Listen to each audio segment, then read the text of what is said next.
పోలీసుల దాడులను నిర్వహించడం దారుణం. ఈ పత్రికా స్వేచ్ఛకు భంగం కలిగించే విధంగా ఉంది.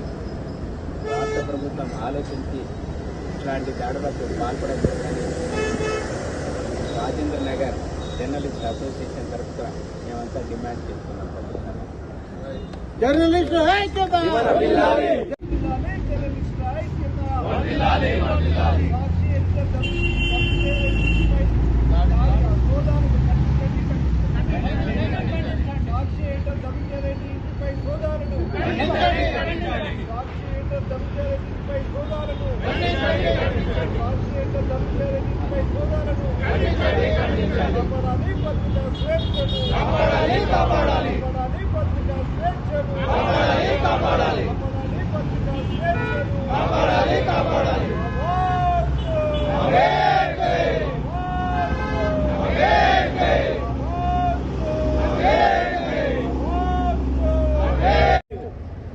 ధనంజయ రెడ్డి మీద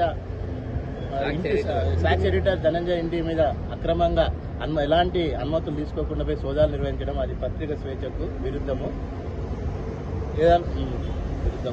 దీని నుంచి మేము తీవ్రంగా ఖండిస్తాం రాజేంద్ర నగర్.